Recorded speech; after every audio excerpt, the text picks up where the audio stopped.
Hello everyone, स्वागत है बेटा आप सबका हमारे इस नए लेक्चर में डेफिनेट इंटीग्रेशन के। और बच्चों, मुझे पूरी उम्मीद है कि आपको प्रॉपर्टीज वाला पोर्शन बहुत अच्छे से समझ में आ गया होगा। खास तौर पर किंग, क्वीन एंड जैक, ये बेटा हमने बहुत अच्छे से प्रैक्टिस की है, बहुत सारे इसके सवाल बनाए। आज का जो लेक्चर है बेटा, अगेन वेरी इंपॉर्टेंट लेक्चर। और आज बेटा हम पढ़ने वाले हैं डेरिवेटिव ऑफ एंटी डेरिवेटिव। ठीक है, आज के टॉपिक का नाम will be derivative of anti derivative, जिसका मतलब बेटा लेबनिट्ज रूल भी होता है। ठीक है, इसको कई लोग लेबनिट्ज रूल भी बोलते हैं और इसको आप डेरिवेटिव ऑफ एंटी डेरिवेटिव भी बोल सकते हैं। तो अगेन बहुत इंपॉर्टेंट लेक्चर होने वाला है और आपको पूरे बेटा एंथुजियाज्म के साथ आज का लेक्चर पढ़ना है, क्योंकि इस लेक्चर पर बेस्ड बेटा सवाल जेई पे आते हैं। आज के लेक्चर में आप जो कंसेप्ट पढ़ेंगे, बहुत हाई चांस है कि उसका आपको सवाल जेई मेंस और एडवांस में मिले। तो बहुत बेटा पेशेंस के साथ और अच्छे से आप आज के लेक्चर को सुनिए। तो चलिए शुरुआत करते हैं आज के लेक्चर की। लेकिन स्टार्ट करने के पहले जितने भी स्टूडेंट्स अब तक टेलीग्राम चैनल को बेटा ज्वाइन नहीं किए, आप इमीडिएटली हमारे टेलीग्राम चैनल को ज्वाइन करिए, जिसका ज्वाइनिंग लिंक आपको नीचे डिस्क्रिप्शन बॉक्स पर दिखाई दे रहा होगा। इसे ज्वाइन करने से बेटा आपको दो बेनिफिट होंगे। फर्स्ट बेनिफिट आपको ये है कि मेरे लेक्चर के अपडेट्स आपको हमेशा टेलीग्राम चैनल पे मिल जाएंगे। जब भी कोई नया लेक्चर बेटा मैं पोस्ट करता हूं, उसका एक अपडेट इमीडिएटली आपके टेलीग्राम चैनल पे भी जाता है, सो दैट कि आपका कभी भी कोई भी लेक्चर स्किप ना हो। एंड सेकेंड एडवांटेज हमारे लिए ये है कि बेटा हमारे पास क्वेश्चंस की प्रैक्टिस करना बहुत जरूरी है। अभी आप जरूर क्वेश्चंस की प्रैक्टिस कर रहे हैं, लेकिन उतने सवाल सफिशिएंट नहीं है जेईई मेंस और एडवांस को क्रैक करने के लिए। मेंस और एडवांस अगर हमें क्रैक करना है तो सवालों की संख्या थोड़ी बढ़ानी पड़ेगी, और वो चीज बेटा आपके टेलीग्राम चैनल पे हो सकती है। तो जरूर उसे ज्वाइन करिए। ज्वाइनिंग लिंक आपको नीचे डिस्क्रिप्शन में दिया हुआ है, ताकि आपकी पढ़ाई और बेहतर हो पाए। चलिए बेटा स्टार्ट करते हैं आज का लेक्चर। जो अपना टॉपिक है, जैसा मैंने आपको बताया कि आज के टॉपिक का नाम है डेरिवेटिव ऑफ एंटी डेरिवेटिव। ठीक है, टॉपिक है अपना derivative of anti derivative. Derivative of anti derivative बोलने का मतलब क्या है? डेरिवेटिव ऑफ एंटी डेरिवेटिव बोलने का मतलब है कि इसको आप लेबनिट्ज रूल भी बोल सकते हैं। ठीक है, लेबनिट्ज रूल थोड़े से डिफिकल्ट स्पेलिंग है, लेकिन कोई दिक्कत की बात नहीं है ना, इसको आप लेबनिट्ज रूल भी बोल सकते हैं। एक ही बात है, डेरिवेटिव ऑफ एंटी डेरिवेटिव की हम बात करें या लेबनिट्ज रूल की बात करें, मतलब सेम है बेटा। पहले मैं आपको स्टेटमेंट लिखा देता हूं, फिर मैं आपको एक्सप्लेन करता हूं कि हो क्या रहा है। हमारे पास जैसे मान लीजिए लिखा है if fx is continuous, if fx is continuous and gx and hx are differentiable, and gx and hx, if fx is continuous and gx and hx are differentiable, and gx and hx are differentiable, अगर fx continuous है और gx और hx अगर बेटा differentiable है, then जो rule होता है, मैं आपको रूल बता देता हूं। रूल होता है dy dx of integral integral gx से hx, इंटीग्रल gx से hx fx dx। ठीक है, देखो थोड़ा सा कॉम्प्लिकेटेड चीज दिख रही है। इंटीग्रल आप किसका कर रहे हैं? इंटीग्रल आप कर रहे हैं fx का विद रिस्पेक्ट टू dx, और लिमिट्स आपकी हैं gx से hx। बेसिकली आप, और उसको भी आप फिर डिफरेंशिएट कर रहे हैं, तभी लिखा गया डेरिवेटिव ऑफ एंटी डेरिवेटिव। ये पूरी चीज एंटी डेरिवेटिव है। एंटी डेरिवेटिव मतलब क्या होता है? इंटीग्रेशन होता है, इंटीग्रल होता है। तो एंटी डेरिवेटिव का डेरिवेटिव, एंटी डेरिवेटिव का डेरिवेटिव आप कर रहे हैं। ठीक है, अब इसको बेटा अगर आपको सॉल्व करना है तो देखिए, आपको पहली बात जो समझनी चाहिए, पहली बात समझ में आनी चाहिए कि बाहर जिस फंक्शन के रिस्पेक्ट में आप डिफरेंशिएट करेंगे, जिस वेरिएबल के रिस्पेक्ट में, उसी वेरिएबल की लिमिट्स अंदर लिखी होंगी। ये जो लिमिट्स में बेटा जो वेरिएबल चल रहा होगा, लिमिट्स में जो आपके पास वेरिएबल चल रहा होगा, उसी वेरिएबल के रिस्पेक्ट में आपको डिफरेंशिएट करना है। ये बात आपको समझ में आनी चाहिए, क्योंकि जब आप fx को इंटीग्रेट करेंगे और fx को इंटीग्रेट करने के बाद जब आप ये लिमिट्स को पुट करेंगे, तो अंदर वाला पूरा फंक्शन x के टर्म्स में बनेगा।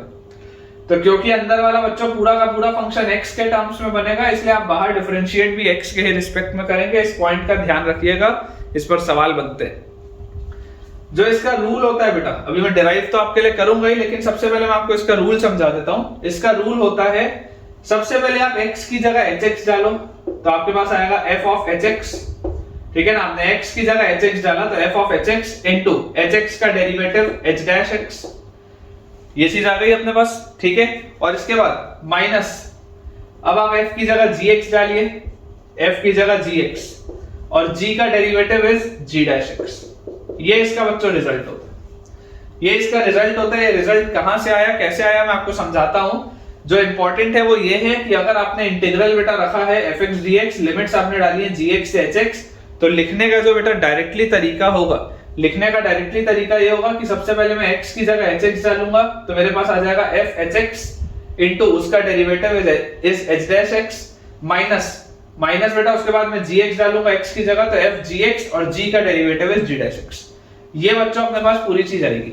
ठीक है, चलिए इसको अपन डेराइव भी कर लेते हैं। मैं आपको इसका प्रूफ दिखा देता हूं ताकि आपको मुझ पे भरोसा हो जाए थोड़ा सा। ठीक है ना, आपको मुझ पे थोड़ा सा भरोसा हो जाए तो मैं आपको ये दिखा भी देता हूं कि इसका प्रूफ कैसा होगा। तो अगर बच्चों हम इसके प्रूफ की बात करें तो हमें एक चीज इसमें दिखाई देती है कि let integral fx dx is equal to capital fx plus c।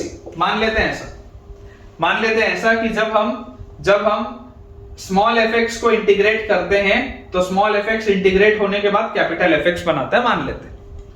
तो अगर ये कैपिटल fx बनाता होगा तो यहां से हमको एक चीज क्या समझ में आती है कि जरूर अगर इसका इंटीग्रल कैपिटल fx दे रहा है, therefore differentiation of capital fx क्या देगा, differentiation of capital fx small fx देगा। ये बात आनी चाहिए समझ में कि जब इसको डिफरेंशिएट करूंगा तो फिर ये मिलना चाहिए, डिफरेंशिएट करने पर स्मॉल fx मिलना चाहिए। ये बात तो क्लियर है। अब आप समझने की कोशिश करिए कि इंटीग्रल अगर आपके पास लिखा हुआ है gx से hx, इंटीग्रल आपके पास लिखा हुआ है gx से hx स्मॉल fx dx, ये अगर आपके पास लिखा हुआ है तो स्मॉल fx का इंटीग्रल तो क्या होता है, स्मॉल fx का इंटीग्रल होता है कैपिटल fx।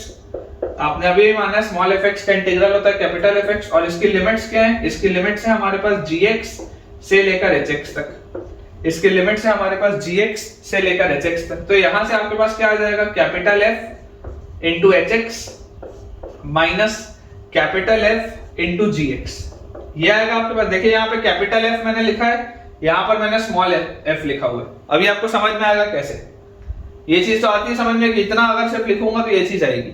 अब आपके पास इसके आगे क्या लिखा हुआ है, आपने इसको भी डिफरेंशिएट किया विद रिस्पेक्ट टू x, आपने इस पूरी चीज को डिफरेंशिएट किया विद रिस्पेक्ट टू x। तो जैसे ही आप इस पूरी चीज को डिफरेंशिएट करेंगे, जैसे ही आप बच्चों इस पूरी चीज को डिफरेंशिएट करेंगे तो देखिए आपके पास क्या आ जाएगा, डिफरेंशिएट करते ही मैं यहां पर लिख देता हूं, यहां पर लिख देता हूं dy dx of integral of gx से hx, इंटीग्रल ऑफ gx से hx fx dx। इसको जब आप सॉल्व करेंगे, इसको जब बेटा आप डिफरेंशिएट करेंगे तो आपके पास क्या चीज आएगी, इसका डिफरेंशिएशन आएगा।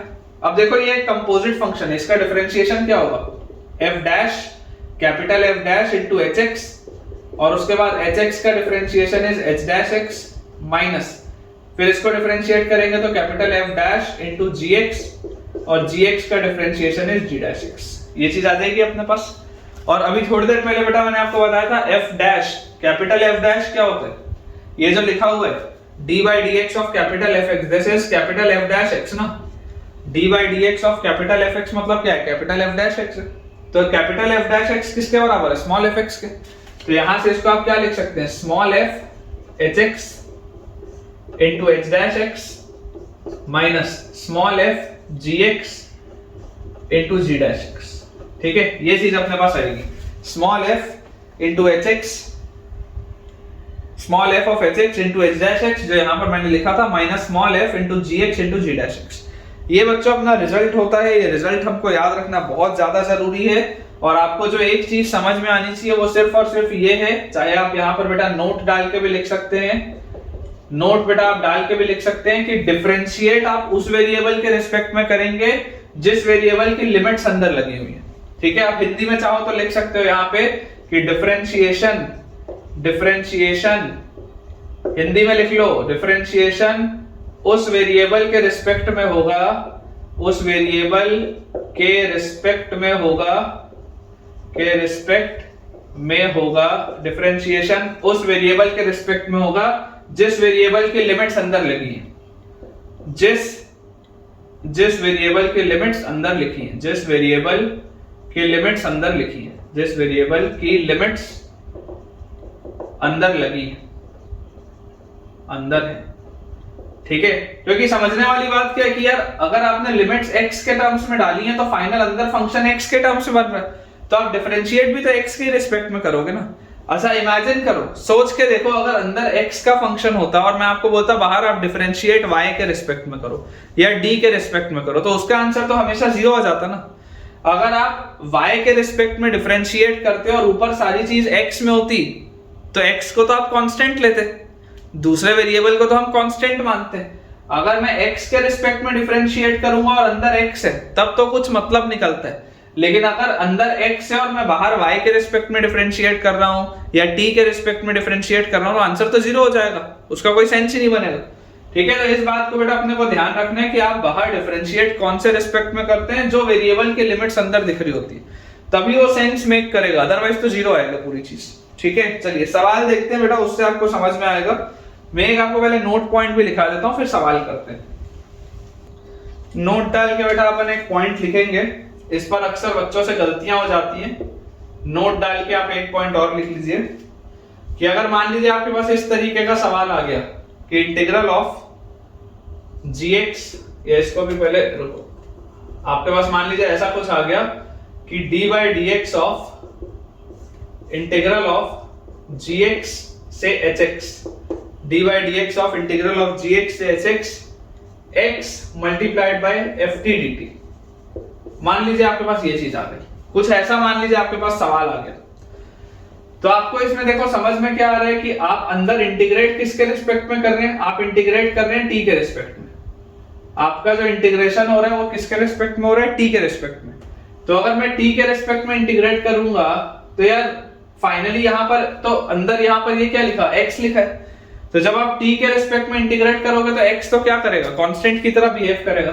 तो ऐसे वाली स्थिति में बेटा x अगर कांस्टेंट की तरह बिहेव कर रहा है तो वो चुपचाप इंटीग्रल के बाहर आ जाएगा। तो this will be x times integral gx into hx और ft dt। ठीक है क्या, देख ये आपके पास आ जाएगा। गलती बच्चे ये करते हैं कि बच्चे बेटा x को कांस्टेंट मान के कई बार डिफरेंशिएशन के बाहर निकाल देते हैं।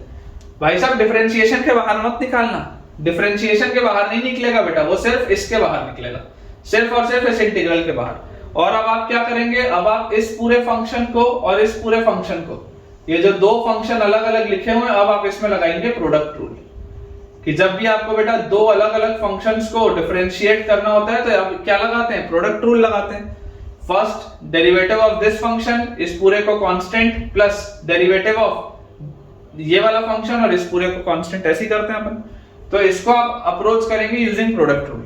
और यहां पर भी आपको ये बात समझनी है कि ये वाला जो बेटा मैंने सेकंड वाला पूरा एनक्लोज किया है बाउंड्री, ये सेकंड वाला बेटा जो बाउंड्री से एनक्लोज्ड है, ये भी पूरा का पूरा जो होगा this will be a function of x only, this will be a function of x only. क्योंकि भले आपने इंटीग्रेट t के रिस्पेक्ट में किया, ये पूरी चीज अंदर वाली भले t के रिस्पेक्ट में आएगी, लेकिन जैसे ही आप लिमिट्स gx से hx डालेंगे तो जो आप फाइनली बेटा लिमिट्स डालेंगे वेरिएबल तो वो रहेगा ना। अंदर वाली ये जो चीज होगी, ये वाली जो पूरी चीज होगी, ये t के रिस्पेक्ट में आएगी, ये वाली पूरी चीज t के रिस्पेक्ट में आएगी। लेकिन जब आप लिमिट्स डालोगे gx से hx, तो जहां जहां पर t होगा वहां पर आप gx और hx डालोगे, तो जो पूरी चीज बचेगी वो क्या बचेगी, x का ही फंक्शन बचेगा। इसीलिए बोला जाता है कि डिफरेंशिएट आपको हमेशा उस वेरिएबल के रिस्पेक्ट में करना है जो वेरिएबल लिमिट्स में है। आप इसको t के रिस्पेक्ट में डिफरेंशिएट करेंगे तो आंसर 0 आ जाएगा, समझिए इस बात को। अगर आप इसको t के रिस्पेक्ट में डिफरेंशिएट करेंगे, ये पूरे का आंसर 0 आ जाएगा, क्योंकि अंदर वाली जो पूरी चीज है वो x के टर्म्स में है। जैसे ही आपने लिमिट्स x के टर्म्स में डाली तो ये पूरा इंटीग्रल x के टर्म्स में बना, ये भी x है, तो आप d बाई dx करेंगे तो प्रोडक्ट रूल लगा के अप्रोच करते बनता है, लेकिन उसके बिना बेटा नहीं आप कर सकते। ठीक है, चलिए मैं आपको एक सवाल कराता हूं, आपको सवाल के थ्रू ज्यादा अंडरस्टैंडिंग आएगी। क्वेश्चन आपके पास लिखा हुआ है कि इफ gx एक फंक्शन है बेटा हमारे पास, इंटीग्रल 2 से x स्क्वायर, इंटीग्रल 2 से x square dt upon 1 plus root t, dt upon 1 plus root t. ठीक है, और आपको यहां पर दिया हुआ है x इज ग्रेटर देन 0। तो हमसे पूछा जा रहा है इवैल्यूएट g'9, क्या पूछा जा रहा है हमसे, इवैल्यूएट g'9, कि आपको g'9 की वैल्यू बतानी है। ठीक है, आपको बच्चों g'9 की वैल्यू बतानी है। अब अगर हम बच्चों इसको समझने की कोशिश करें तो हमको क्या पता चल रहा है कि यार हमको g' निकालना है, g' निकालना है मतलब कि d by dx of gx बताना है। डी वाई डी एक्स और जी एक्स बताना है, मतलब कि मुझे इवेल्युएट करना क्या है, मुझे इवेल्युएट करना है d y d x of integral of 2 से x square dt by 1 plus root t. मुझे इसको इवेल्युएट करना है। अब थोड़ा अपने दिमाग में बेटा जोर लगाओ और समझो कि आप इंटीग्रेट कर रहे हो t के रिस्पेक्ट में। अंदर वाली पूरी चीज फिलहाल t के रिस्पेक्ट में आएगी, लेकिन जैसे ही आप उसमें लिमिट्स डालेंगे तो लिमिट्स में देखो ये तो कांस्टेंट है, इससे तो कोई फर्क नहीं पड़ रहा, लेकिन ये वाली लिमिट x के रिस्पेक्ट में, तो अंदर बेटा ये जो पूरा फंक्शन बनेगा, ये जो अंदर बेटा ये पूरा फंक्शन बनेगा लिमिट्स डालने के बाद, this will be a function in x, this will be a function in x। ये बात आपको समझनी जरूरी है। जैसे ही आप अंदर x के लिमिट्स डालेंगे तो ये जो पूरा बेटा फंक्शन बनेगा ये एक x में फंक्शन बनेगा, इसलिए जब आप dy dx करेंगे तो उसका कुछ अर्थ निकलेगा। अगर आप यहाँ पर dy dt करोगे तो आंसर 0 आ जाएगा। समझ आ रही है बात? तो इस बात को बेटा अपने को ध्यान रखना है, हमेशा आप डिफरेंशिएट उस वेरिएबल के रिस्पेक्ट में करते हैं जिसकी लिमिट्स यहाँ दी होती हैं, तभी आपका सवाल विल मेक एनी सेंस। तो यार इसका रूल तो क्या होता है, इसका रूल होता है कि सबसे पहले हम क्या करते हैं, अब डेरिवेशन पे नहीं जाएंगे, रूल क्या होता है, रूल ये होता है कि जहां जहां पर t दिख रहा है वहां पर आप पहले अपर फंक्शन डालेंगे। याद करिए, ऐसे ही हमने बोला था ना कि अगर आपके पास fx into dx था तो fx dx में आपने क्या बोला था, पहले hx आपने डाला था x की जगह, कि जहां जहां x दिख रहा था वहां hx डाला और फिर hx को डिफरेंशिएट किया, है ना। अगर किसी को बेटा डाउट आ रहा हो तो वो रूल आप अपने पास ओपन करके रखना। तो रूल के हिसाब से अगर मैं जाऊं तो मैं यहाँ पर क्या लिखूंगा, मेरे पास फंक्शन है 1 by 1 plus root t, dt तो अलग है, 1 बाय 1 प्लस रूट टी, तो मैं सबसे पहले क्या करूंगा 1 by 1 plus under root of x square, मैं सबसे पहले ये लिखूंगा क्योंकि t की जगह मुझे इस x स्क्वायर को डालना है, फिर मल्टीप्लाइड बाय इस x स्क्वायर का डिफरेंशिएशन विल बी 2x, क्योंकि हमने क्या किया था f of hx into h dash x minus अब आप t की जगह क्या डालेंगे 2, तो 1 बाय 1 प्लस रूट 2 और फिर आप बोलेंगे 2 का डिफरेंशिएशन, तो 2 का डिफरेंशिएशन होता है 0, कांस्टेंट टर्म का डिफरेंशिएशन होता है 0। तो यार ये पूरी चीज तो 0 हो जाएगी। इसको आप ऐसे भी समझ सकते हैं बेटा कि जब भी आप लेबनिज रूल लगा रहे होंगे, और लेबनिज रूल में बेटा अगर कोई भी आपके पास कांस्टेंट लिमिट होगी तो कांस्टेंट लिमिट वाला पूरा टर्म तो हमेशा ही 0 हो जाएगा, क्योंकि जब आप इसमें वैल्यू सब्स्टिट्यूट करेंगे तब तो ठीक है, लेकिन जब आप उसको डिफरेंशिएट करेंगे कांस्टेंट टर्म को तो आंसर हमेशा ही 0 आएगा इसका। तो यार ये वाली पूरी चीज तो बेकार है, ये तो 0 लिखा हुआ है, यहां पर पूरा खेल है। अब देखो आपको क्या लिखा हुआ है, आपको लिखा हुआ है बेटा x इज पॉजिटिव। जरा सोच के देखो, ये रूट ऑफ एक्स स्क्वायर है, रूट ऑफ एक्स स्क्वायर को कायदे से मुझे क्या लिखना चाहिए था, mod x। Root of x square को मुझे कायदे से लिखना चाहिए था मॉड x, लेकिन क्योंकि x पॉजिटिव है तो आप मॉड x को भी बेटा डायरेक्टली लिख सकते हो x। ठीक है, ये आपके पास आ गया, मतलब कि dy dx ऑफ ये जो पूरा gx था, g dash x आप बोल सकते हो, this implies g dash x जो होगा, g dash x will B 2x upon 1 plus x। g dash x की वैल्यू हमारे पास क्या आएगी, 2x अपॉन 1 प्लस x, और आपको बेटा निकालना है क्या, g dash 9। g dash अगर आपको 9 निकालना है तो आप क्या बोलेंगे, 2 into 9 अपॉन 1 प्लस 9 इज 10, 2 से ये 10 कटेगा तो 5, this will give us 9 by 5। Answer अपने पास बेटा आ जाएगा 9 बाय 5। आई होप बेटा आपको ये चीज अच्छे से क्लियर हुई होगी। ठीक है, कोई भी बेटा अगर आपको मान लीजिए डाउट रह जाता हो तो आप कमेंट सेक्शन में उसको पूछ सकते हैं। ठीक है ना, डाउट्स बेटा मैं हमेशा वेलकम आपको करूंगा। आपको जब भी डाउट हो आप मेरे पर्सनल टेलीग्राम पे या इस वीडियो के कमेंट सेक्शन में आप डाउट्स मुझसे पूछें, क्योंकि आप जितने ज्यादा अपने बेटा डाउट्स क्लियर करेंगे उतना ज्यादा आपका कंसेप्ट अच्छा होगा। चलिए अगला सवाल देखते हैं बेटा। नेक्स्ट हमारे पास जो क्वेश्चन लिखा है उसमें दिया हुआ है if x belongs to close bracket 0 से pi by 2, if x belongs to close bracket 0 से पाई बाय 2, मतलब पहले क्वाड्रेंट की बेटा बात हो रही है। find the value of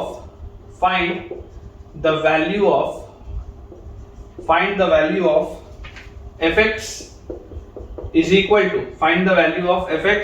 to इंटीग्रल 0 से sin स्क्वायर x, इंटीग्रल 0 से sin square x sin inverse under root t dt plus integral 0 से cos square x plus integral 0 से cos square x cos inverse cos inverse under root t dt। ठीक है, ये अपने पास बेटा देखो सवाल लिखा हुआ है कि आपके पास ये चीज लिखी हुई है, आपको इसकी वैल्यू बतानी है व्हेन x बिलोंग्स टू 0 से पाई बाय 2। अब पहले अपन इस सवाल को नॉर्मली अप्रोच करते हैं, उसके बाद लेबनिट्ज से अप्रोच करेंगे, क्योंकि अभी आप इस सवाल को देखेंगे तो आपको कहीं से भी बेटा कोई क्लू नहीं मिलेगा लेबनिट्ज का। No clue of Leibniz. आपको कहीं से भी दूर दूर तक इसको देख के नहीं लगता है कि यहाँ पर लेबनिट्ज लगा भी सकते हो आप। अभी मैं आपको लेबनिट्ज से भी इसको प्रूव करूंगा, लेबनिट्ज उल्टा ज्यादा आसानी से प्रूव होगा, यहां से डिफिकल्ट जाएगा प्रूव करने में, लेकिन चलो करके देखते हैं। क्योंकि आपको ये ओरिजिनल ये सवाल दिया हुआ है, fx की वैल्यू आपसे पूछी जा रही है, तो जब सिर्फ fx पूछा जा रहा है तो जबरदस्ती हमारे मन में ख्याल नहीं आता उसको डिफरेंशिएट करें। समझो इस बात को, अगर आपसे fx पूछा जा रहा है और fx इंटीग्रल के रूप में दिया हुआ है तो अननेसेसरी ख्याल नहीं आता ना उसको डिफरेंशिएट करने का। भाई ऐसा लगता है कि fx दिया इसको सॉल्व करना है, लेकिन ये लेबनिट्ज से भी हो सकता है। तो पहले अपन तो मेथड 1 देखते हैं कि मेथड 1 अगर अपन नॉर्मल अप्रोच करें तो नॉर्मल अप्रोच में अपना सवाल सॉल्व होता है या नहीं, हो सकता है कहीं अटक जाएगा, हो सकता है सॉल्व हो जाएगा। देखते हैं 0 से पाई बाय 2 बेटा फर्स्ट क्वाड्रेंट में दिया हुआ है, साइन इनवर्स रूट टी आपके पास दिया हुआ है। अब आप अगर बेटा नॉर्मली इसको सोचेंगे, अगर आप बच्चों नॉर्मली इसको सोचेंगे तो नॉर्मल अप्रोच में आपको इसमें आइलेट लगाना पड़ेगा, आइलेट लगा के बाय पार्ट्स आपको लगाना पड़ेगा। आप इस बात को समझिए, अगर आप नॉर्मल अप्रोच में जाते हैं तो ये 100% बेटा बाय पार्ट्स में जाएगा सवाल। जैसे ही आप नॉर्मल अप्रोच सोचोगे, आप बोलोगे इनवर्स फंक्शन है, इनवर्स फंक्शन के लिए बाय पार्ट्स लगाएंगे या सब्स्टिट्यूशन करेंगे और ये पूरी चीज क्या हो जाएगी, कॉम्प्लिकेट हो जाएगी। ये पूरी की पूरी चीज क्या हो जाएगी, कॉम्प्लिकेट हो जाएगी, क्योंकि यहाँ साइन इनवर्स में है, यहाँ कॉस इनवर्स में है, अननेसेसरी का कॉम्प्लिकेशन होगा। बट अगर मैं आपको बेटा बोलूं कि यार इसका मेथड 2 सोचते हैं यूजिंग लेबनिट्ज, तो लेबनिट्ज से बेटा मैं आपको ये बोलना चाह रहा हूं, कि आपको अभी फील नहीं आएगी कि यार सर आप इसमें लेबनिट्ज क्यों लगा रहे हो। आपसे f डैश थोड़ा ना पूछा गया, आपसे तो fx पूछा गया। अगर आपसे f डैश x पूछा होता तब आप लेबनिट्ज लगाते, आप जबरदस्ती लेबनिट्ज क्यों लगा रहे हो। लेकिन मैं आपको बोलता हूं एक बार लगा के देखो, ये एक ऐसी टेक्निक है जो हैंडी आ सकती है बेटा, कई बार आपको पता होना चाहिए। जैसा मैंने आपको लास्ट लेक्चर में बताया था कि आपको मल्टीपल अप्रोचेस पता होनी चाहिए। अगर किसी भी अप्रोच से सवाल अटके तो इमीडिएटली बेटा हमको सेकंड अप्रोच माइंड में सोचना पड़ेगा। अगर मैं लेबनिट्ज के थ्रू आगे बढ़ूं तो लेबनिट्ज क्या बोलते हैं, लेबनिट्ज बोलते हैं d by d x of, अगर अपन fx निकालें, अगर हम d by d x of fx निकालें तो ये हमारे पास आएगा d by d x of integral 0 से साइन स्क्वायर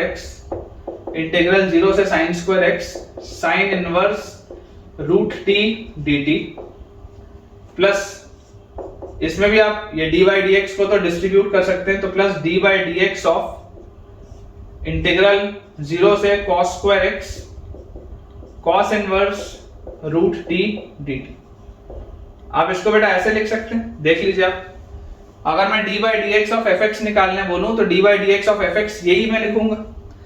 कहीं से भी देख के फील नहीं आ रही कि सर आप लेबनिट्ज क्यों लगा रहे हो, कहीं से भी ऐसी देख के फील नहीं आ रही।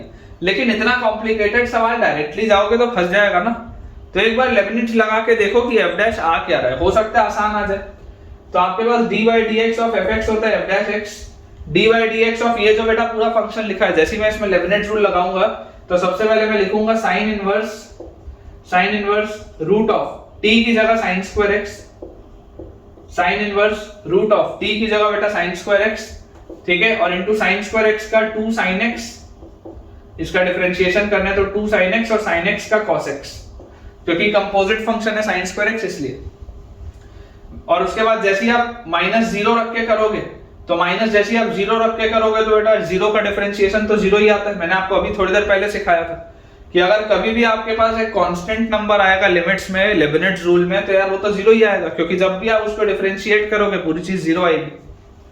Plus d by d x of ये बेटा जो लिखा हुआ है इसमें आप क्या लिखेंगे, cos inverse root of t की जगह cos square x, cos inverse root of t की जगह cos square x multiplied by cos square x का डिफरेंशिएशन तो 2 cos x और cos x का होता है माइनस sin x, तो यहां पर आप लगा लो माइनस और यहां आप लिख लो sin x, लिख सकते हैं। और उसके बाद दोबारा बेटा आपके पास 0 है तो 0 रखोगे तो फिर 0 आएगा, लिखने की जरूरत नहीं। है ना। जीरो की जगह बेटा देखो दोबारा से आपके पास जीरो आएगा, लिखने की जरूरत नहीं, तो इफेक्टिवली आपके पास ये चीज लिखी f डैश x, इफेक्टिवली आपके पास ये बेटा चीज लिखी हुई है। इसको भी देखो आप चाहो तो ऐसे लिख सकते हो कि f dash x will be equal to sin square x का रूट। sin स्क्वायर x का रूट क्या होता है, mod sin x।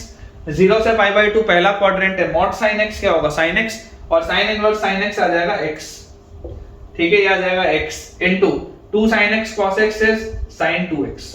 ये आ गया अपने पास, देख लो sin स्क्वायर x है रूट के अंदर, तो sin स्क्वायर x रूट के अंदर आएगा mod sin x। mod sin x जैसे ही हमारे पास आएगा, तो क्योंकि पहला क्वाड्रेंट है तो mod sin x बेटा mod हट जाएगा, क्योंकि sin x पॉजिटिव होता है, तो mod sin x will be sin x, और sin inverse sin will be x, और यहाँ पे 2 sin x cos x is sin 2x। वैसे यहाँ पर देखो root of cos square will be mod cos x, पहला क्वाड्रेंट है तो mod cos x होगा, cos inverse cos will be x, तो माइनस x इनटू ये क्या लिखा हुआ आगे 2 sin x cos x is sin 2x।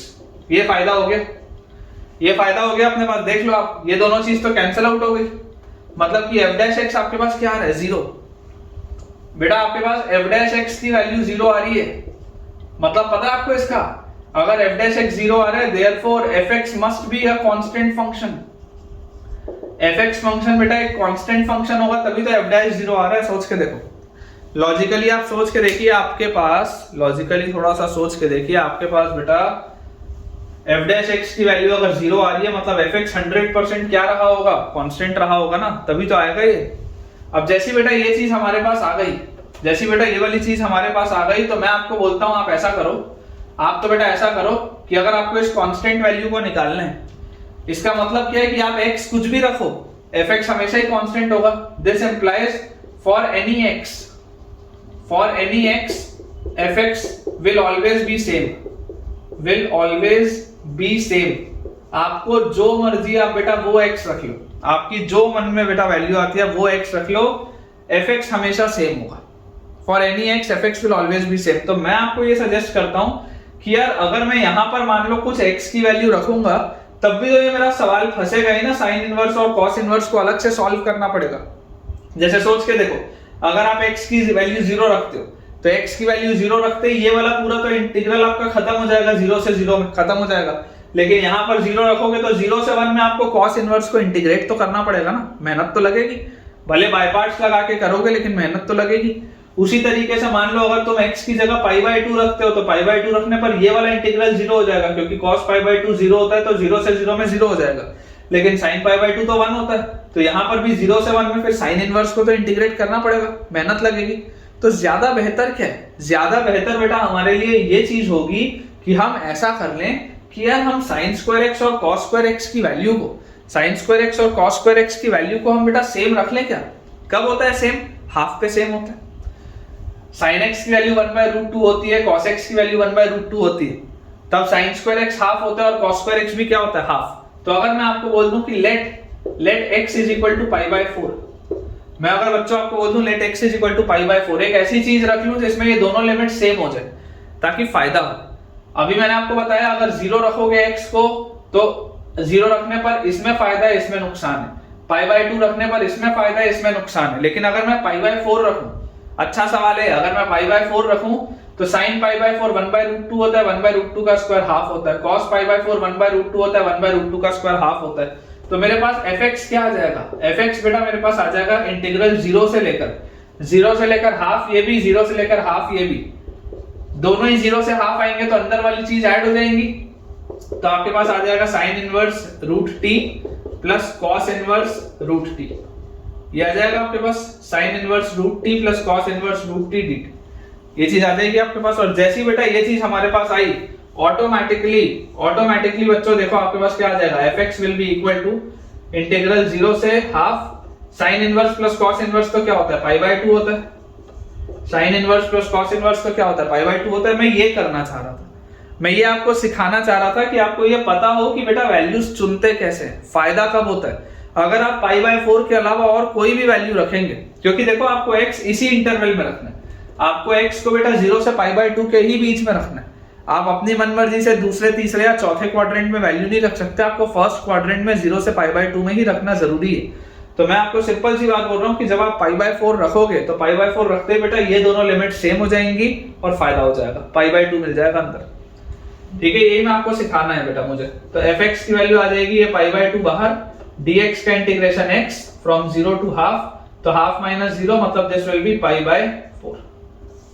fx की वैल्यू देख लो आ जाएगी पाई बाय 4, और अगर fx की वैल्यू पाई बाय 4 आ रही है तो आपको पहले ही पता है fx is a constant function, तो आप x कुछ भी रखोगे, आप बेटा x को कुछ भी रखोगे, चाहे आप 0 रखो, चाहे पाई बाय 2 रखो, चाहे पाई बाय 3 रखो, चाहे पाई बाय 4 रखो, आप कुछ भी रखोगे fx हमेशा ही क्या मिलेगा, fx will always be pi by 4। fx is a constant function, आप x को जो मर्जी चाहे वो रख लें, ये हमेशा पाई बाय 4 आएगा।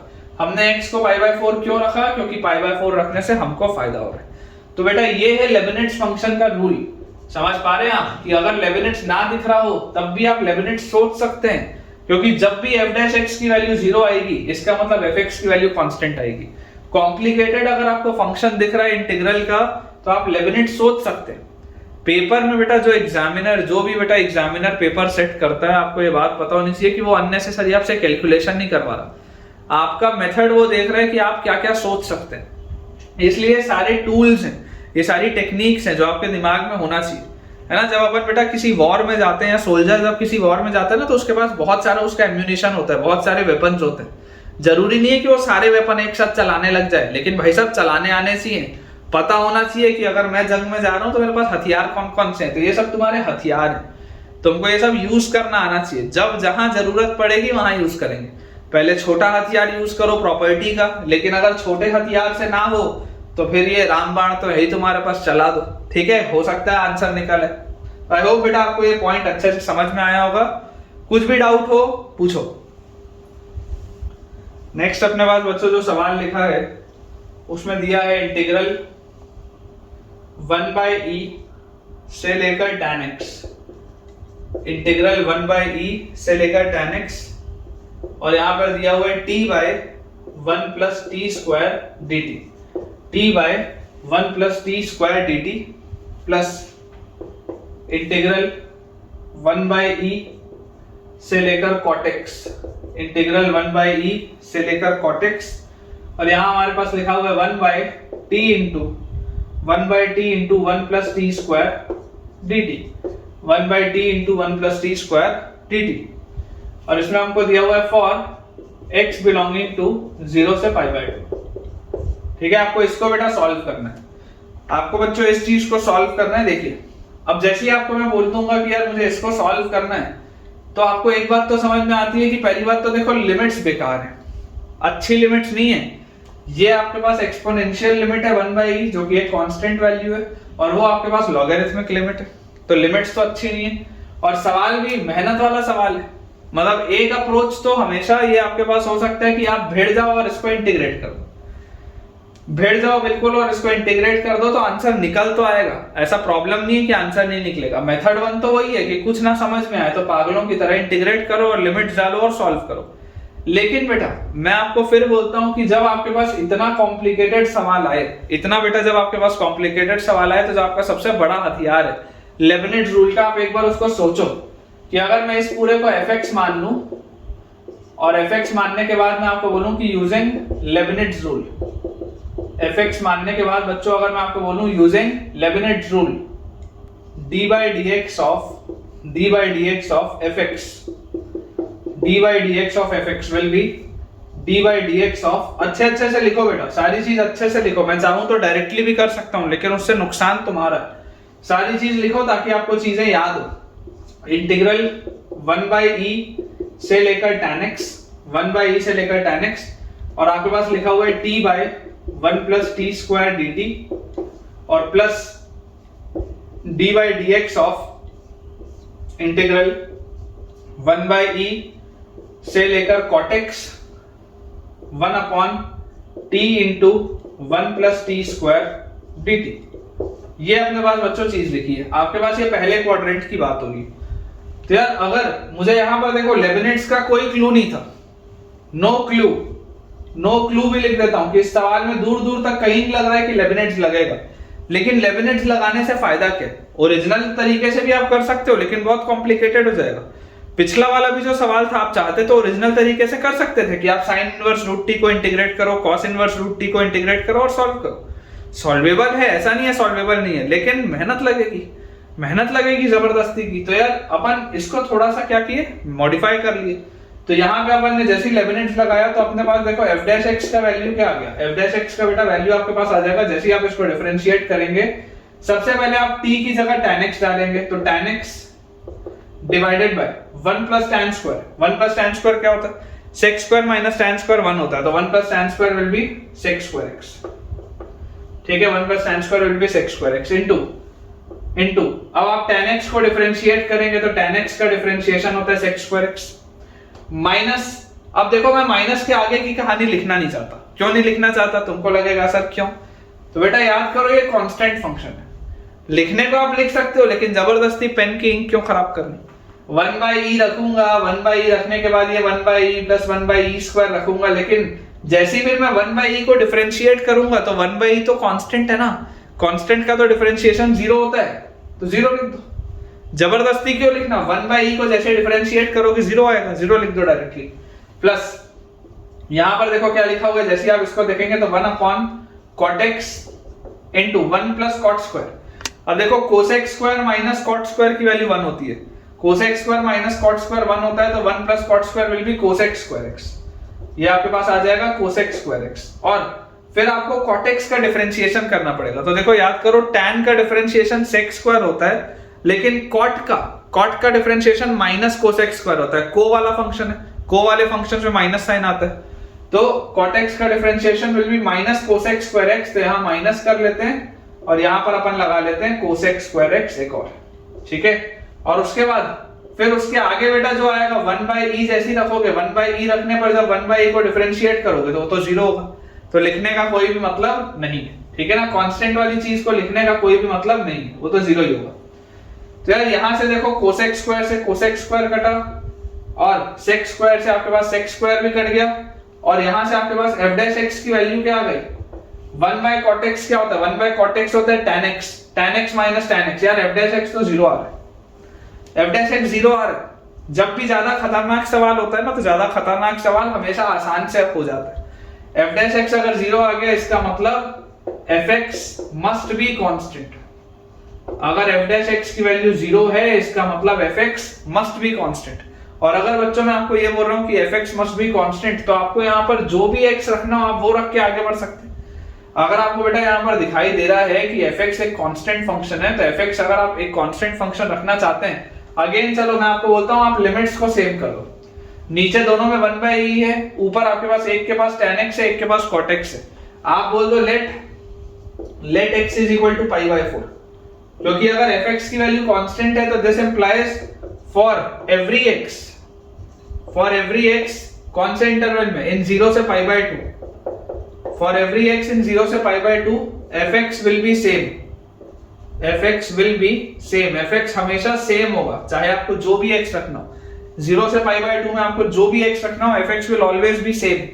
तो x की वैल्यू अगर आप π/4 रखोगे तो tan π/4 भी 1 है, cot π/4 भी 1 है, तो अपने पास क्या आ जाएगा, fx will be equal to integral 1/e से 1 tan π/4 1, cot π/4 1, 1/e से 1।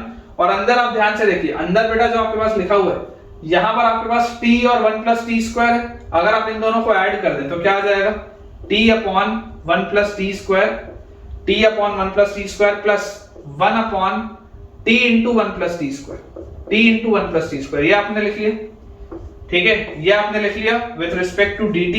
जैसे ही आप बच्चों इसको सॉल्व करेंगे, देखिए इसका एलसीएम आपके पास क्या आ रहा है, एक t नीचे यहां पर लगेगा और एक t यहां लगते ही यहां पर t स्क्वायर हो जाएगा। तो अब देखो डिनोमिनेटर सेम हो गया, t into 1 plus t square, t into 1 plus t square, this will B integral 1/e से 1 और 1 plus t square by 1 plus t square, 1 plus t square by 1 plus t square into t dt। तो यार 1 plus t square तो cut गया, 1 plus t square तो बेटा यहां से कट गया, तो आपके पास क्या आ गया, dt बाई टी, और dt बाई टी तो क्या होता है, ln t, तो आपके पास आ गया ln t, ठीक है। ये आपने fx लिखा है बेटा, fx, क्योंकि आपको पता है हर x के लिए वही होगा, तो आपके पास आप यहां से लिख सकते हैं fx will be equal to ln t। अच्छा लिख लेते हैं, fx will be equal to ln t, fx will be equal to ln t। और लिमिट्स हमारे पास क्या है 1/e से लेकर 1 तक, 1/e से लेकर 1 तक।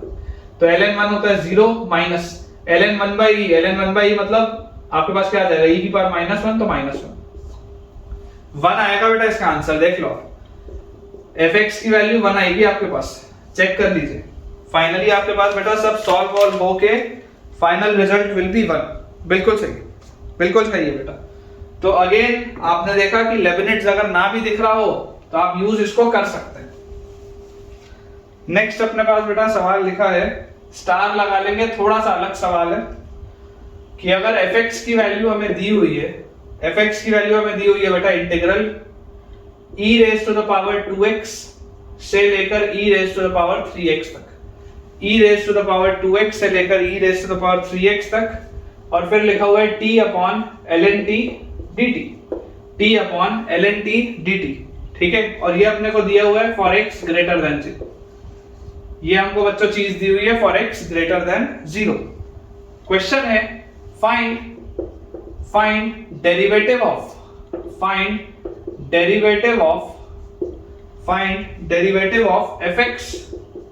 fx with respect to ln x। यहां पर थोड़ा सा बच्चे को प्रॉब्लम आता है, लेकिन मैं पढ़ाया हूं आपको एमओडी में।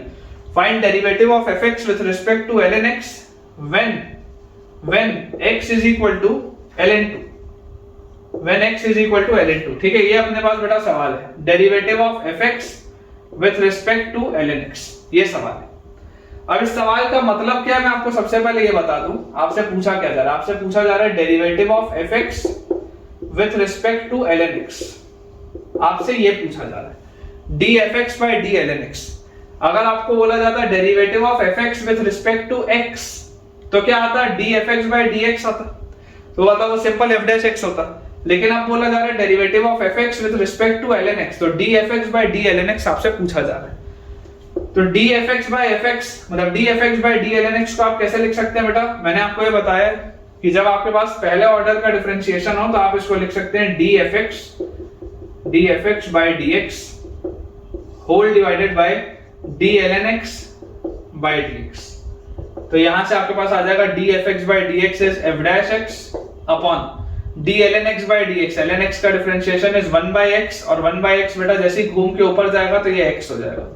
मतलब आपसे ये पूछा जा रहा है, आपसे क्या पूछा जा रहा है x f dash x आपसे पूछा जा रहा है at x is equal to ln 2, ये आपसे पूछा जा रहा है। मतलब अगर मैं आपसे फाइनली बोल दूं तो फाइनली आपसे पूछा जा रहा है ln 2 multiplied with f dash ln 2। Finally आपसे पूछा जा रहा है कि ln 2 multiplied with f dash ln 2 की वैल्यू क्या होगी, ये सवाल है, ठीक है। This is your original question. इसको देखो अपन ने पहले सॉल्व करके ये निकाल लिया कि आखिर पूछा क्या जा रहा है, ये तो पता हो। अब अगर मैं इस सवाल को बेटा ध्यान से देखूं तो मुझे एक चीज दिखाई देती है कि f डैश तो निकालना है, ये तो डायरेक्ट सवाल है लेबनिट्ज का।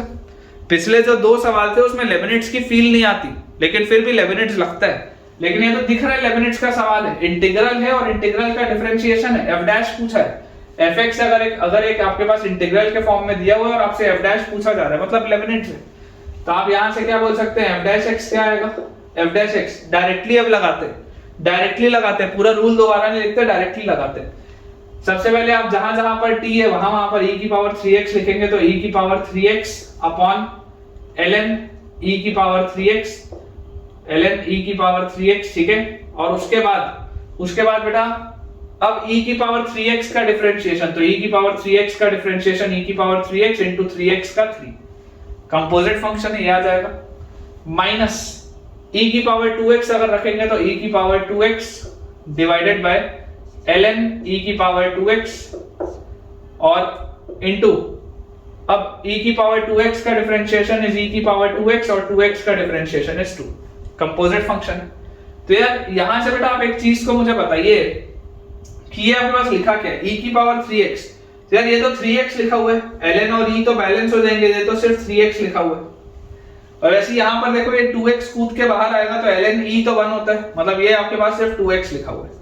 आप इसको अगले स्टेप में करिएगा, मैं तो एक ही स्टेप में कर सकता हूं, आप अगले स्टेप में ये चीज लिखिएगा। तो यार यहां से अपने पास क्या हो रहा है, यहां से बेटा ये 3 से ये 3 कैंसिल, ये 2 से ये 2 कैंसिल हो गया। तो अब मेरे पास आ गया f dash x। f dash x का वैल्यू क्या आया, f डैश x का वैल्यू बेटा अपने पास आ गया e की पावर 6x 3x और 3x 6x और माइनस e की पावर 2x और 2x से मल्टीप्लाई पावर ऐड हो जाएंगे तो e की पावर 4x और दोनों के देखो कॉमन डिनोमिनेटर में नीचे x है, दोनों के कॉमन डिनोमिनेटर में नीचे x है। तुमसे पूछा क्या जा रहा था, तुमसे पूछा जा रहा था x f dash x, देखो ये नीचे x है यहाँ f dash x है। This implies x f dash x जो आपके पास होगा x f dash x की वैल्यू होगी e की पावर 6x माइनस e की पावर 4x। ये आपको बेटा समझ में आना चाहिए, ठीक है। और अगर आपसे पूछा गया ln2 into f dash ln2 तो यहां से आप बोल सकते हैं ln2 into f dash ln2 will be basically जहां जहां पर x है वहां पर आपको ln2 डालना है। तो जैसे आप ln2 डालेंगे तो e raised to the power 6 ln2 minus e raised to the power 4 ln2। तो यहां से क्या आ जाएगा 2 की पावर 6 e और ln बैलेंस हो जाएगा, ये 6 इसके ऊपर आएगा तो 2 raised to the power 6 कितना होता है 64 माइनस e और ln बैलेंस हो गया, 4 इसके ऊपर आएगा 2 की पावर 4 कितना होता है 16, e और ln बैलेंस हो गया तो 64 माइनस 16 इज 48, 64 माइनस 16 इज 48, ठीक है। 48 इज द राइट आंसर बेटा, 48 इज द राइट आंसर। मेरे हिसाब से ये एक अच्छा सवाल है, it is a good question बेटा। इसमें एरर होता है बच्चों से, बच्चों को ये नहीं समझ में आता पूछा क्या, ये तो लेबनिट्स देख रहा है लेकिन पूछा क्या ये नहीं समझ में आता। नेक्स्ट अपने पास बेटा जो क्वेश्चन लिखा हुआ है उसमें लिखा है, इसमें भी देखो गलतियां होती हैं, स्टार लगा देते हैं, गलती होती है। x is equal to integral of 0 से y, x is equal to integral of 0 से y dt upon root over 1 plus 4t square, ठीक है। Integral 0 to y dt upon root over 1 plus 4t square और फिर लिखा है f d2y by dx square, if d2y by dx square is equal to ky, if d2y by dx square is equal to ky, find k, if d2y by dx square is equal to ky, find k। ये अपने पास बड़ा सवाल है। अब इस बात को आप समझने की कोशिश करिए कि मैंने आपको क्या बताया था, मैंने आपको बताया था लेबनिट्स का मतलब क्या होता है, लेबनिट्स आप कब लगाते हैं और लेबनिट्स में आप किस वेरिएबल के रिस्पेक्ट में डिफरेंशिएट करते हैं। अंदर आपको देखो बेटा फंक्शन दिख रहा है t के रिस्पेक्ट में, लेकिन आप t के रिस्पेक्ट में इसको डिफरेंशिएट नहीं करोगे, आप इसको डिफरेंशिएट करोगे बेटा किसके रिस्पेक्ट में, y के रिस्पेक्ट में, क्योंकि लिमिट y की है, ये तो कांस्टेंट है, लिमिट y की है, मतलब इफेक्टिवली या सॉल्व होने के बाद ये पूरा फंक्शन y का बनेगा। तो आपको इसको बेटा किसके में लिखना पड़ेगा, डिफरेंशिएट आपको करना पड़ेगा विद रिस्पेक्ट टू y। और पूछा क्या जा रहा है d2y by dx square, what is d2y by dx square, this is d by dx of dy by dx, d by dx of dy by dx, इसकी वैल्यू आपके पास ky लिखी है, d by dx of dy by dx, this is d2y by dx square। ये सब पढ़े हो तुम MOD में। तो यार यहां से मैं आपको बोलता हूं कि आप अगर इसको डिफरेंशिएट कर दें, differentiate with respect to y, तो y के रिस्पेक्ट में डिफरेंशिएट क्यों किया, क्योंकि लिमिट y की है। अननेसेसरी मैं t के रिस्पेक्ट में डिफरेंशिएट नहीं करूंगा, x के रिस्पेक्ट में डिफरेंशिएट नहीं करूंगा, मुझे डिफरेंशिएट किसके रिस्पेक्ट में करना है, मुझे हमेशा डिफरेंशिएशन बेटा उसके रिस्पेक्ट में करना है जो पूछा जा रहा है, जो लिमिट है उसके रिस्पेक्ट में अपन डिफरेंशिएट करेंगे। तो जैसे मैं y के रिस्पेक्ट में डिफरेंशिएट करूं तो dx by dy, अब देखो फिर गलती नहीं होनी चाहिए, हर जगह मैं सुनता हूं dy by dx, हर जगह मैं सुनता हूं dy by dx, लेकिन यहां लिखा है dx by dy। तो dx by dy will be, जैसे आप इसको बेटा डिफरेंशिएट करोगे लेबनिट्स लगाते हुए, ठीक है ना, लेबनिट्स लगेगा क्योंकि इंटीग्रल है, इंटीग्रल को आप डिफरेंशिएट कर दो, लेबनिट्स अगर लगाऊंगा तो जहां जहां पर t है वहां पर y उतरेगा, तो 1 upon root over 1 plus 4y square into y का डिफरेंशिएशन क्या होगा, dy by dy तो 1 होता है, अननेसेसरी यहां पर dy by dx मत लिखना, तुमने differentiate with respect to y किया है तो y का डिफरेंशिएशन विल बी 1, y का डिफरेंशिएशन विल बी 1 माइनस 0 जब रखोगे तो 0 वाली चीज को तो लिखने की जरूरत नहीं है, क्योंकि जब आप 0 को डिफरेंशिएट करोगे तो आंसर 0 ही आएगा, तो ये वाली पूरी चीज तो बेकार है। लोअर लिमिट अगर कांस्टेंट है तो लेबनिट्स में उसके आगे की चीज बेकार है। तो जैसे बेटा dx by dy आया, अब आपके पास dy by dx पूछा जा रहा है, तो आपको बच्चों एक चीज ये पता है also you know that dy by dx is equal to 1 upon dx by dy, ये बात तुमको पता है, ठीक है ना, ये बात तुमको पता है कि dy by dx निकालने के लिए आप dx by dy का रेसिप्रोकल कर सकते हैं। ये सिर्फ फर्स्ट ऑर्डर डिफरेंशिएशन में पॉसिबल होता है, सेकंड ऑर्डर में आप ऐसे नहीं कर सकते। मतलब कि d2x by dy square is not equal to 1 by d2y by dx square। वो किसके बराबर होता है मैंने आपको ऑलरेडी पढ़ाया हुआ है। लेकिन dy by dx में आप ये चीज लिख सकते हैं 1 by dx by dy। तो यहां से आप बोल सकते हैं बेटा therefore dy by dx will be इसका रेसिप्रोकल, मतलब root over 1 plus 4y square। dy by dx will be equal to root over 1 plus 4y square। ठीक है, dy by dx will be equal to root over 1 plus 4y square। जैसे ही बेटा ये चीज आ गई मेरे पास, अब मुझे इसको एक दफे और डिफरेंशिएट करना है। I have to differentiate it one more time। मुझे इसको एक बार और डिफरेंशिएट करना है क्योंकि मुझे d2y by dx पर निकालना है, सेकंड ऑर्डर डिफरेंशिएशन, ये फर्स्ट ऑर्डर है। तो d2y by dx स्क्वायर, जैसे इसको मैं सेकंड ऑर्डर डिफरेंशिएट करूंगा तो रूट का डिफरेंशिएशन 1 by 2 रूट 1 plus 4y स्क्वायर आ गया सबसे पहले, और उसके बाद अंदर जैसे ही घुसूंगा तो 1 का डिफरेंशिएशन 0, 4 कांस्टेंट, y स्क्वायर का डिफरेंशिएशन 2y, और फिर y का differentiation dy by dx।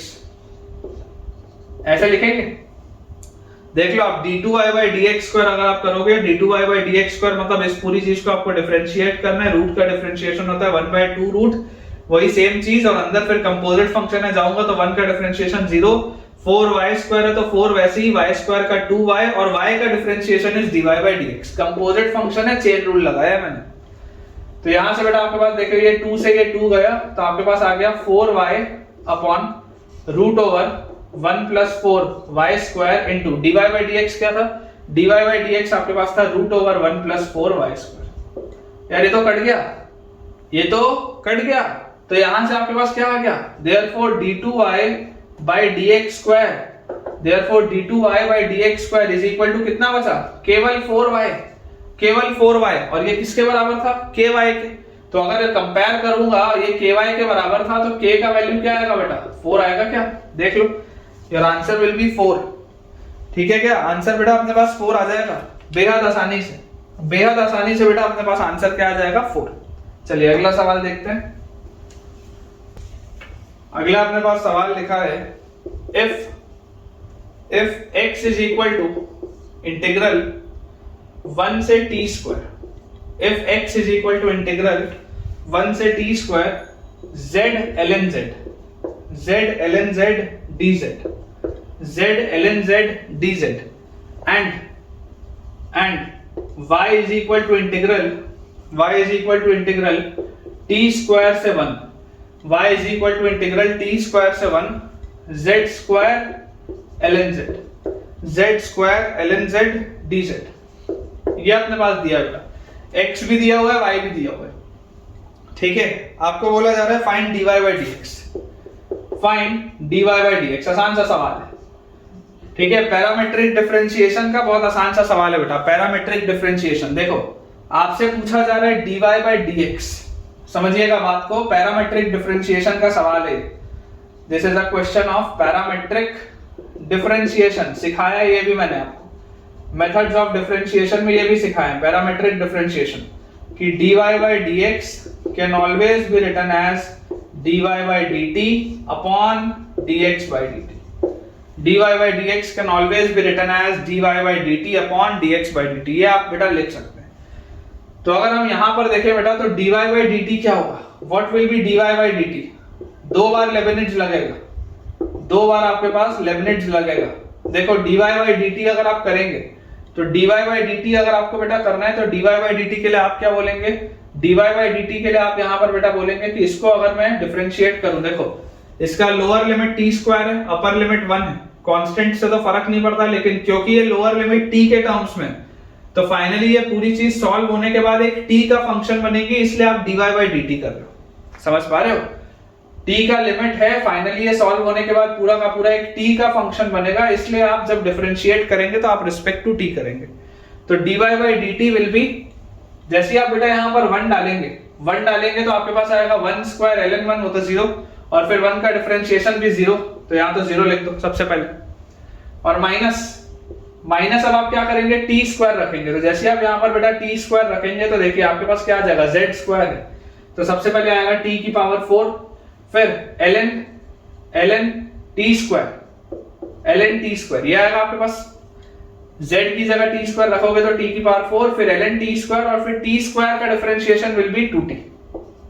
t square का डिफरेंशिएशन विल बी 2t, क्योंकि आप रिस्पेक्ट टू t कर रहे हैं। तो जैसे बेटा ये चीज अपने पास आई, तो इसको आप सिंप्लीफाई बोल के बेटा इसको कैसे लिख सकते हैं, ये टी स्क्वायर का टी बाहर आएगा तो आपके पास 2 बाहर आ जाएगा, तो 2 into 2 4 with a minus sign, तो -4, और ये आ जाएगा टी की पावर 5 into ln t। ठीक है, ऐसा आएगा बेटा आपके पास -4 into t की पावर -5 into ln t, बिल्कुल सही। और उसके बाद बेटा अगर हम dx by dt की बात करें, let's talk about dx by dt, तो dx by dt में आप क्या बोलेंगे, dx by dt में आप बोलेंगे कि जैसे आप इसको डिफरेंशिएट करेंगे, अगेन t के रिस्पेक्ट में आप कर रहे हैं क्योंकि लिमिट t में है, तो this will B t square ln t square, ठीक है ना, t square ln t square, और t स्क्वायर का डिफरेंशिएशन होता है 2t, t स्क्वायर का डिफरेंशिएशन होता है 2t, और उसके बाद -1 जब रखोगे तो 1 रखने पर 1 का डिफरेंशिएशन तो 0 आएगा, तो लिखने की जरूरत नहीं। तो यहां से आपके पास देखो 2 बाहर आ जाएगा, 2 into 2 4, t क्यूब 4, ठीक है, 2 into 2 4 t cube ln t। और जैसे ही बेटा आपको बोला जा रहा है dy by dx, तो dy by dx will be dy by dt upon dx by dt, तो this will be -4 t raised to the power 5 ln t divided by 4 t cube ln t। Clearly आपको दिखाई दे रहा है कि यार ln t से ln t गया, 4 से 4 गया, t क्यूब से t की पावर 5 गया, t स्क्वायर बचा। Answer comes out to be -t square. देख लो t स्क्वायर बचेगा बेटा, बाकी सब कट जाएगा। फाइनल आंसर आपके पास जो आएगा that will B -t square, ठीक है ना, final answer will B -t square. I hope बेटा आपको ये पॉइंट क्लियर होगा। अब मैं आपको बेटा लेबनिट्स के कुछ सवाल कराता हूं लॉपिटल रूल के। मतलब अगर मान लो आपके पास लिमिट्स का सवाल है, अभी तक हमने जितने भी लिमिट्स के सवाल देखे वो सब प्योर लिमिट्स के थे, अब मैं आपको सवाल कराता हूं लिमिट्स के जिसमें लॉपिटल लगेगा और लॉपिटल के साथ साथ लेबनिट्स भी लगेगा। मजा आएगा आपको, देखिएगा। देखिए क्वेश्चन बेटा मैं आपको देता हूं, लॉपिटल के सवाल है, ठीक है। आपको इवैल्यूएट करना है, आपको बेटा इवैल्यूएट करना है limit x approaches 0, limit x approaches 0, integral of 0 से t स्क्वायर या 0 से x स्क्वायर, 0 से x स्क्वायर लिमिट अपन बाद में लगाएंगे, 0 से x square cos t square dt और divided by x sin x, और यहां पर लगा हुआ है लिमिट x अप्रोचेस 0, ठीक है। लिमिट x अप्रोचेस 0, इंटीग्रल 0 से x square cos t square dt upon x sin x। अब जो चीज समझनी जरूरी है, लिमिट इस पूरे सवाल की बतानी है, इस पूरी चीज की आपको लिमिट बतानी है। पहली बात, इंटीग्रल सिर्फ न्यूमरेटर में, integral is only present in numerator. अब सबसे पहले मैं देखूंगी कि ये इनडिटरमिनेट फॉर्म है भी या नहीं, whether it is an indeterminate form और नॉट, कि इसका इनडिटरमिनेट फॉर्म है भी या नहीं है, सबसे पहले आप वो देखते हैं। तो ये अगर इनडिटरमिनेट बेटा फॉर्म होगा तो आप कैसे समझेंगे, आप x को 0 रखिए। आप जैसे x को 0 रखेंगे, 0 से 0 न्यूमरेटर तो 0 हो गया, x को 0 रखते ही 0 से 0 न्यूमरेटर खत्म, और 0 रखते ही 0 into 0 0 हो गया। तो ये इनडिटरमिनेट फॉर्म तो है भाई साहब, 0/0 का इनडिटरमिनेट फॉर्म तो है। और अगर 0/0 का इनडिटरमिनेट फॉर्म आएगा तो आप लॉपिटल रूल लगाएंगे। जब भी आपके पास 0/0 का इनडिटरमिनेट फॉर्म आएगा तो बेटा आप 100% लॉपिटल रूल लगाएंगे। और अगर आप बेटा लॉपिटल रूल लगाएंगे तो कैसे लगाएंगे, मैं आपको बोलता हूं आप इसको डिफरेंशिएट करो और इसको भी डिफरेंशिएट करो। तो आप सबसे पहले तो ऐसा करो, देखो व्हेन x अप्रोचेस 0, यहां पर आप एक x डिवाइड करो, एक x मल्टीप्लाई करो, और इस sin x by x को तो आप बोल दो 1, इसको तो खत्म कर दो।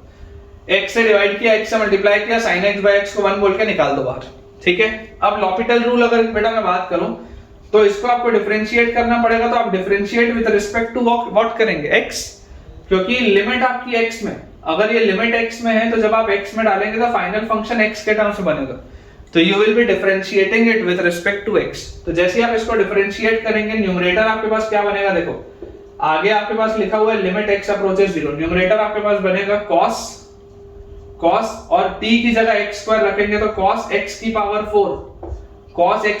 4, और x स्क्वायर का डिफरेंशिएशन 2x, x स्क्वायर का डिफरेंशिएशन 2x। तो ये तो हो गया पहला वाला, और माइनस माइनस जब आप जीरो रख के करोगे तो डिफरेंशिएशन ऑफ जीरो तो जीरो ही होता है, उसको लिखने का जरूरत बिल्कुल भी नहीं है।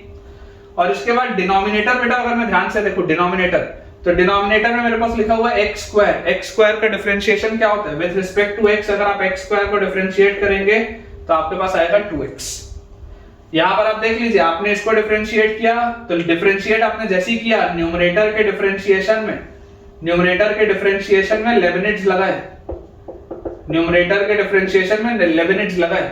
मतलब ये सवाल की आप ब्यूटी समझिए, लेबनिट्ज भी है, लिमिट्स का भी सवाल है, लॉपिटल भी घुस गया।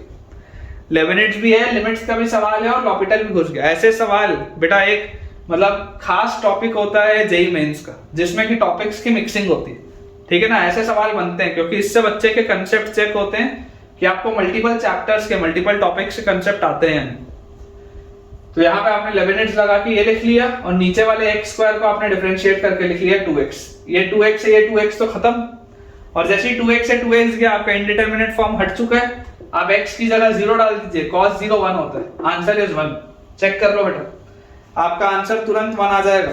सिंपल, वेरी सिंपल क्वेश्चन, ठीक है। लेकिन ऐसे सवाल आपसे कब बनेंगे? ऐसे सवाल बेटा आप तब बना पाएंगे जब आपने ऐसे सवाल देखे होंगे। अगर आपने जीवन में ऐसे सवाल देखे ही नहीं होंगे तो फिर पेपर में तो बनेगा नहीं। अगला सवाल बेटा देखो कैसा लिखा हुआ है अपने पास कि fx is equal to integral 0 to x, fx is equal to integral 0 to x sin square t by 2 upon t, ठीक है। पूरे का इंटीग्रल है, पूरे का sin square t by 2 upon t dt। ये अपने पास दिया हुआ है बेटा fx, ठीक है। और आपसे पूछा जा रहा है find limit x approaches 0, find limit x approaches 0 f dash x upon x, find limit x approaches 0 f dash x upon x। तो सबसे पहले तो बेटा आपको f dash x निकालने की जरूरत है, लिमिट्स तो बाद में निकलेगी, लिमिट तो बाद में निकलेगी। सबसे पहले आपको दिखाई अगर दे रहा है f dash x निकालना है तो पहले आपको f dash x कैलकुलेट करना पड़ेगा। तो f dash x कैलकुलेट करने के लिए आप क्या बोलेंगे? आप लेबनिट्ज लगाएंगे। f dash x निकालने के लिए आप लेबनिट्ज लगाएंगे। तो जैसे आप बेटा इसको डिफरेंशिएट करेंगे, देखिए अंदर वाली पूरी चीज t के रिस्पेक्ट में, लेकिन क्योंकि लिमिट आपकी 0 से x है, लिमिट आपकी बेटा 0 से x है, 0 तो कांस्टेंट है, फर्क नहीं पड़ता। ये अपर लिमिट आपकी x है। तो अगर बच्चों ये अपर लिमिट x दी हुई है, मतलब जब मैं इसमें x को सब्स्टिट्यूट करूंगा तो ये पूरा फंक्शन x के टर्म्स में बनेगा। तो f dash x will B, क्या लिखेंगे यहाँ पे, साइन स्क्वायर t की जगह x, तो sign square x by 2 upon t की जगह x, तो x ये आएगा sign square x by 2 upon x। फिर x का डिफरेंशिएशन होता है 1, x का डिफरेंशिएशन होता है 1 और माइनस इसके बाद बेटा जैसे ही आप 0 रखोगे तो 0 वाले में तो आंसर 0 ही आएगा, क्योंकि 0 कांस्टेंट नंबर है, कांस्टेंट नंबर का डिफरेंशिएशन तो वही होता है।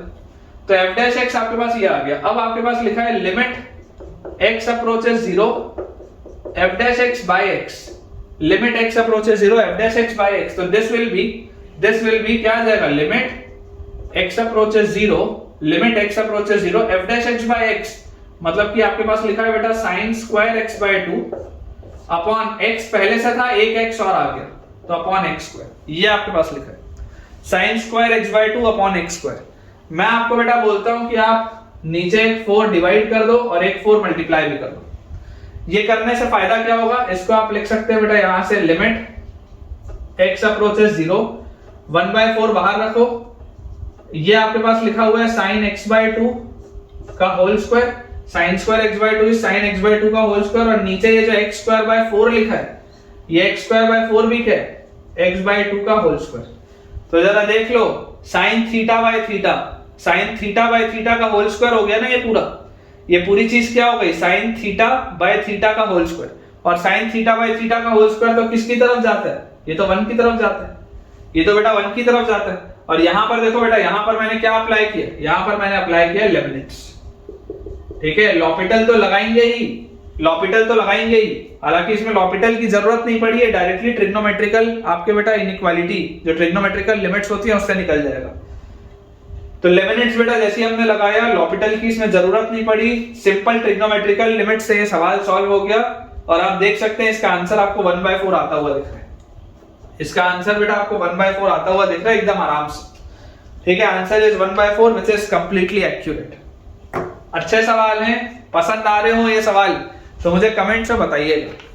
ठीक है बेटा, अगर आपको ये सवाल अच्छे लग रहे हो तो मुझे कमेंट से बताइएगा कि आपने ऐसे सवाल अपने क्लास नोट्स में किए थे या नहीं किए थे, और अगर तब किए थे तो तब समझ में आया था या नहीं, और क्या आज इसे अब सुनने के बाद थोड़ा सा बेटर कॉन्फिडेंस आपको आया या नहीं आया। नेक्स्ट अपने पास बेटा क्वेश्चन लिखा है, if y is equal to integral 0 से लेकर z square, if y is equal to integral 0 से लेकर z square dx upon 1 plus x cube, dx upon 1 plus x cube, find d2y by dz square, find d2y by dz square at z equal to 1। ये अपने पास बेटा सवाल है, find d2y by dz square at z equal to 1। ठीक है, अब इसमें बेटा अगर आप ध्यान से समझेंगे कि अगर आपके पास ये चीज लिखी है तो मैं आपको देखो इसमें क्या समझा सकता हूं कि सबसे पहले तो मुझे dy बाई dz निकालने की जरूरत है। d2y बाई dz स्क्वायर जो पूछा जा रहा है, this is dy by dz of dy by dz, तो मुझे सबसे पहले तो dy बाई dz निकालना है। और ये मैं z के टर्म्स में डिफरेंशिएट क्यों कर रहा हूं, क्योंकि देखो इसकी लिमिट z में है, भले अंदर वाला फंक्शन x में है लेकिन लिमिट z में है, तो मैं डिफरेंशिएट करूंगा विद रिस्पेक्ट टू z। तो यहां से dy बाई dz, जैसे बेटा आप लेबनिट्ज लगाएंगे, लेबनिट्ज लगाते ही आपके पास क्या आ जाएगा, dy by dz will be z square, आप अंदर रखेंगे तो 1 बाय 1 प्लस x की जगह z स्क्वायर, तो दिस विल बी z की पावर 6, z की पावर 6 इनटू z स्क्वायर का differentiation is 2z, z square का डिफरेंशिएशन इज 2z। ठीक है, और माइनस जैसे आप 0 रखोगे तो 0 रखते ही खत्म, लिखने की जरूरत है ही नहीं, कांस्टेंट टर्म। अब बेटा आपके पास देखो dy बाई dz आ चुका है, आप 2 को बाहर हटा लो, आप बोलो d2y by dz square, d2y by dz square क्या होगा, क्वोशंट रूल लगेगा, d2y बाई dz स्क्वायर के लिए क्वोशंट रूल लगेगा। चलो इस 2z को भी एक साथ रखो, कोई दिक्कत नहीं।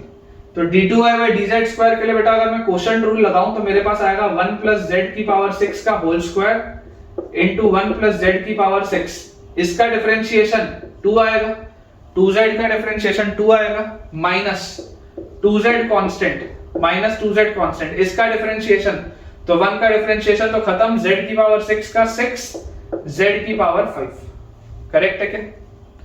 और यहां से बेटा ये चीज अपने पास आते ही अब आपको बोला जा रहा है आपको इसकी वैल्यू बतानी है एट z इक्वल टू 1। आपको इसकी वैल्यू कब बतानी है, आपको इसकी वैल्यू बतानी है एट z इक्वल टू 1। तो अगर बच्चों मुझे इसकी वैल्यू z इक्वल टू 1 पे बतानी है, 1 डाल दो, तो 1 प्लस 1 मतलब ये आ गया 2 इंटू 2 4, माइनस 1 डालेंगे, यहां भी 1 डालेंगे तो 2 इंटू 6 12 अपॉन 1 यहां पर रखेंगे तो 2 का स्क्वायर 4, तो 4 minus 12 is minus 8 by 4, answer will be minus 2। Check कर लो बेटा, चेक कर लो, आपके भी सेम आंसर्स आने चाहिए। ठीक है ना, मुझे ऐसा लगता है कि जब मैं सवाल सॉल्व करता हूं तो आप भी वीडियो पॉज करके खुद से सवाल सॉल्व करें और फिर आंसर बेटा टैली करें कि आपका भी सेम आंसर आ रहा है या नहीं आ रहा। और आप में से जिसका भी सेम आंसर आ रहा हो मुझे आप कमेंट में बताया कीजिए। चलिए एक आखिरी बेटा अपन सवाल करते हैं आज के लेक्चर का, फिर अपना आज का लेक्चर अपन एंड करेंगे। क्वेश्चन अपने पास दिया हुआ है, limit x approaches 0, integral of 0 to x, integral of 0 to x, x into e raised to the power t square dt divided by 1 minus e raised to the power x square। ठीक है, ये आपके पास बेटा question दिया हुआ है। अब इस सवाल में बेटा वही वाला नोट पॉइंट यूज होगा जो मैंने आपको थोड़ी देर पहले बताया था।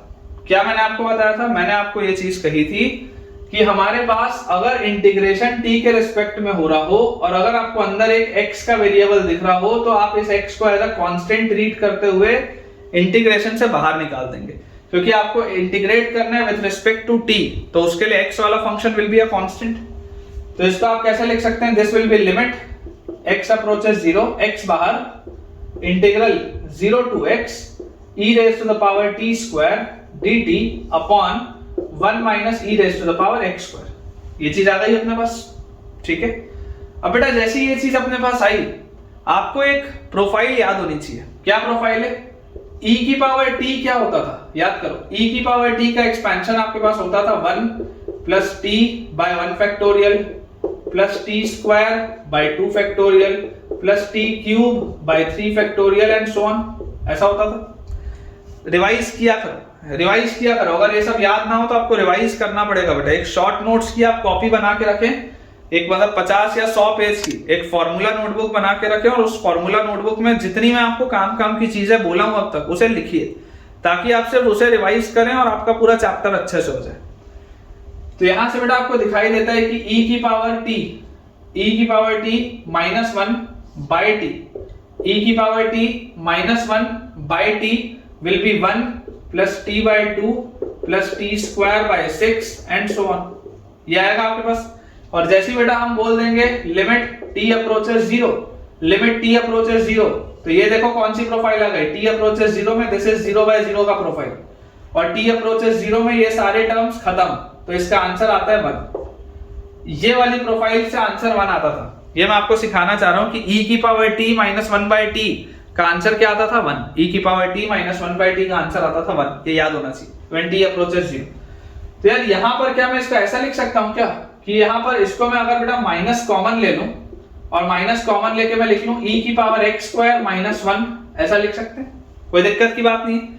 देखो यहां पर t जो था वो 0 की तरफ जा रहा था, यहां पर x 0 की तरफ जा रहा है और यहां पर x स्क्वायर लिखा है। यहां पर x 0 की तरफ जा रहा है और यहां पर x स्क्वायर लिखा है। तो मैं आपको बोलता हूं कि आप इस पूरे को x स्क्वायर से डिवाइड भी कर दो, x स्क्वायर से मल्टीप्लाई भी कर दो। डिनोमिनेटर में अपन ने ये चीज की, यहां नीचे भी x स्क्वायर लिख लिए, यहां पर भी x स्क्वायर लिख लिए, लिख सकते हैं। तो यार यहां से ये e की power x square minus 1 by x square, यार ये तो पूरा 1 की तरफ निकलेगा। देख लो, अगर आप x स्क्वायर को t बोलोगे तो e की power x square minus 1 by x square, ये पूरी चीज when t approaches 0, when x approaches 0, ये पूरा 1 की तरफ जाता है। तो ये वाला पूरा सर्कल तो 1 की तरफ जा रहा है, और यहां से ये एक x और ये स्क्वायर वाला एक x कट जाएगा। तो थोड़ा सा इसको सिंपलीफाई अगर मैं करके लिखूं तो this will be limit x approaches 0 integral of 0 से x e raise to the power t square dt upon नीचे लिखा हुआ है बेटा माइनस x, ठीक है, और अपने में पूरे पे लिमिट लगी है, लिमिट x अप्रोचेस 0। ये आपके पास बेटा सवाल लिखा है। अब देखो यहां पर भी आपको दिख रहा था जब x 0 की तरफ जा रहा था तो 0 बाय 0, 0 से 0, ये 0 हो रहा था पूरा, और यहां 0 रखने पर आपके पास इनडिटरमिनेट फॉर्म किसका था, 0 बाय 0 का। इसको मैं थोड़ा सा सिंपलीफाई करते हुए आगे बढ़ा, यहां पर भी अगर मैं x को अभी 0 की तरफ लेके जाऊंगा तो 0 से 0, ये पूरा 0 होगा और ये भी 0 है, तो अभी भी 0 बाय 0 का इनडिटरमिनेट फॉर्म है, हटा नहीं है। लेकिन अब मजबूरी में अपने को लॉपिटल लगाना पड़ेगा। अब मजबूरी हो गई बेटा लॉपिटल लगाना, क्योंकि अब उसके बिना निकलेगा नहीं। यहां पर तो आप थोड़ी बहुत जो हरकत कर सकते थे कर लिए, लेकिन अब वो हरकत आप नहीं कर सकते। तो अब आप बोलेंगे कि यार लॉपिटल रूल लगाते हैं। तो लॉपिटल रूल आप जैसे ही लगाओगे तो लॉपिटल रूल बेटा लगाते ही आपके पास देखो क्या आ जाएगा, इसको आप डिफरेंशिएट करोगे तो लेबनिट्ज लग जाएगा। इसको आप जैसे डिफरेंशिएट करोगे न्यूमरेटर में लेबनिट्ज लग जाएगा, t स्क्वायर की जगह t की जगह x आएगा, तो e की पावर x स्क्वायर, ठीक है, और फिर x का डिफरेंशिएशन 1, और फिर यहां पर अगर आप बेटा 0 रखेंगे तो 0 रखने से कोई फायदा नहीं है क्योंकि 0 का डिफरेंशिएशन 0 ही होता है, अपॉन नीचे बेटा x है उसका डिफरेंशिएशन 1 हो जाएगा बेटा माइनस साइन, तो -1 ये आ जाएगा। और अभी भी आपकी लिमिट्स क्या है, लिमिट्स हैं when x approaches 0, लेकिन अब आप क्लियरली देख सकते हैं कि इनडिटरमिनेट फॉर्म आपका हट चुका है। आप अगर x को 0 की तरफ लेके भी चले जाओगे तो e की पावर 0 1 होता है, न्यूमरेटर में 1, डिनोमिनेटर में -1, answer will be -1। This is your answer, check करो आपका बेटा जो फाइनल आंसर आएगा दैट विल बी -1, ठीक है, बिल्कुल सही। चाहे तो आप बेटा इसमें स्टार लगा सकते हैं, 2-3 चीजें इसमें यूज हो गई हैं, लेबनिट्ज भी है, लॉपिटल भी है, सीरीज एक्सपेंशन भी है, लिमिट्स का सवाल है। अच्छा क्वेश्चन है, ओवरऑल एक बेटा अच्छा क्वेश्चन है, और अगर आप इस तरीके के सवाल बनाएंगे तो आपका कॉन्फिडेंस ऑब्वियसली बेटा इंक्रीज होगा ही होगा। तो ठीक है बच्चों, विद दिस हम अपने आज के लेक्चर के एंड पे पहुंच चुके हैं, और मुझे पूरी उम्मीद है और पूरा विश्वास भी है कि आपको आज का लेक्चर बहुत बढ़िया तरीके से समझ आया होगा। तो जो भी बेटा आज आपने नया सीखा हो, जिस तरीके से भी आज के लेक्चर ने आपको फायदा पहुंचाया हो, मुझे कमेंट्स में जरूर शेयर कीजिए और थोड़ी हौसला अफजाई कीजिए कि इस तरीके का शानदार कंटेंट आपको आगे भी मिलता रहे। अगर आपको वीडियो पसंद आया हो तो वीडियो को लाइक करना, चैनल को सब्सक्राइब करना और दोस्तों के साथ इस चैनल को रेफर करना बिल्कुल भी ना भूलें। Thank you.